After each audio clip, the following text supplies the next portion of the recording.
I have had 3 miscarriages. I had one before I had any babies, and then I had one after Clark. And right before I had our last child, I had a miscarriage as well. I felt like all along I was God's instrument to bring children into the world. And I, in my mind, had planned on having all of our children by the time I was 40. Well, this last miscarriage put a wrench in that plan because I lost the baby. And so I remember getting a blessing from Guy, and he said, after the miscarriage, he said, "The Lord is willing to send you another child if you are willing." And after the prayer, I was so happy. I said, I'm willing, I'm so excited. I didn't know if there would be another chance. And so we got pregnant. That resulted in a July 31st baby in 1998. That's our little Whitney.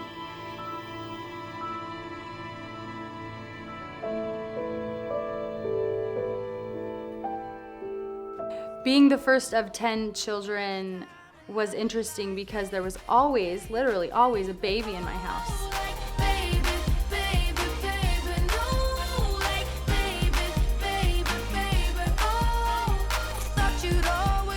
We were all about 18 months to 2 years apart, and so when the baby was 18 months, 2 years old, there was a newborn, right until I was a senior in high school.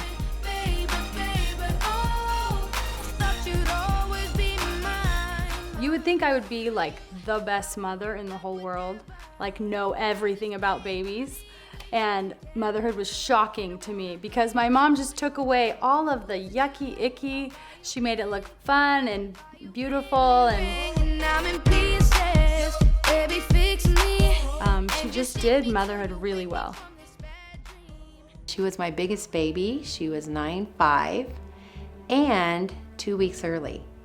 But I had already had a June baby and I had an August baby, and I really wanted a July baby because someday I'm gonna get a mother's ring and it's gonna have all these jewels on it and they'll all be different.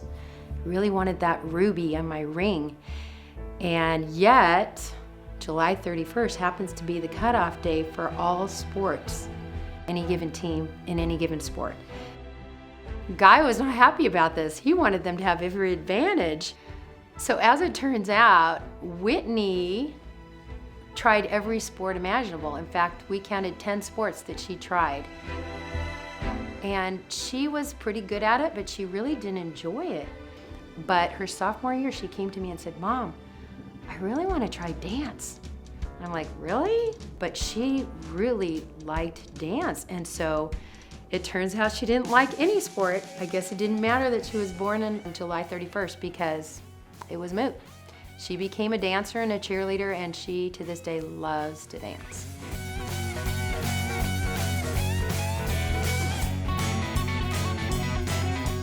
There were a lot of benefits to being the last.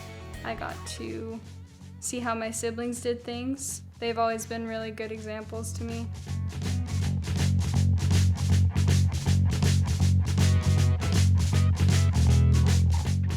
I got to grow up with my siblings' kids at some point and kind of be the aunt, the main babysitter.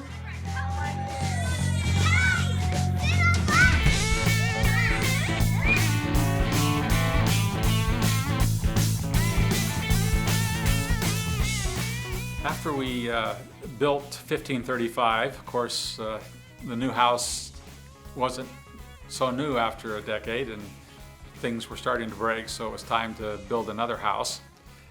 Kay just kept talking about how much she loved the home that she grew up in.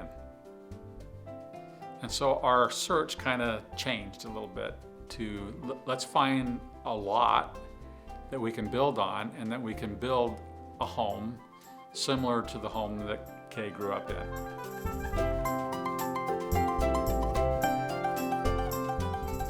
We did recreate that house, and we have just filled this place with tons and tons of memories. Most of our kids have had their reception right here at the house. I remember when we were building it, we had Casey and his buddies, James Blackburn and Jacob Heyer and Farrell and some others. We didn't want the home to get vandalized, and because there had been some people vandalizing homes. And so towards the end we had them sleeping in the home, and they were just as big as scaredy cats as you can imagine. Whenever there'd be any unusual noise, they were up with flashlights looking around making sure, but it all worked out. And the home is basically the home that Katie grew up in.